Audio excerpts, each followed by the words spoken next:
Video එකේ මෙහෙම දෙයක් පෙන්වන්න වෙයි කියලා. මං හිතුවේ නෑ මේම උස්සන්නලා තියෙනවා. හැබැයි මේ කොලේ හොඳට තියෙනවා. අපි මෙන්න මේ පාර්සල් එක අන්බොක්ස් කරලා බලමු. මේක පෝස්ට් එකකින්ද මන්දා පෝස්ට් එකකින්ද කොහෙද ගිය සතියේ මං හිතන්නේ දැම්මේ. දැන් අද සඳුදා. ෆ්ලවර්ස් ටිකක් මේක තියෙන්නේ. කස්ටමර් මට දැනුවත් කරලා තිබුණේ. කොහොම හරි මෙන්න එයා මෙතන නම්බර් එක දාලා තියෙනවා. මම නම්බර් එකේ මැසේජ් එකක් දැම්මා. කස්ටමර් දැනුවත් කරා. දැන් අපි බලමු පාර්සල් එක. මල් ටිකේ තත්ත්වේ ඉතින් ඔයාලට අපිට ෆ්ලවර්ස් එවනවා නම් අනිවාර්යෙන් එවන්න කලින් මල් වල පික්චර් එකක් දාන්න. ඊට පස්සේ පාර්සලේ පික්චර් එකක් දාන්න. ඒ කියන්නේ මෙහෙම පැක් කරාට පස්සේ පික්චර් එකක් දාන්න.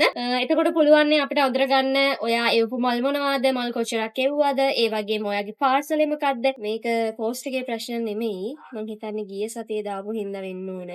මතක ඇතුව ඔයාගේ contact details එක ඔයාගේ විස්තර අනිවාර්යෙන්ම මේකේ දාලා තියන්න. සමහරක් අය මේ from address එක එහෙම දාන්නේ නැහැ. එහෙම ඇවිල්ලා තියෙනවා මට පාර්සල්. ඒ නිසා මං දැන් කියනවා මල් ටික මේ වතුර කියන්නේ එක දවසක් එනවනේ.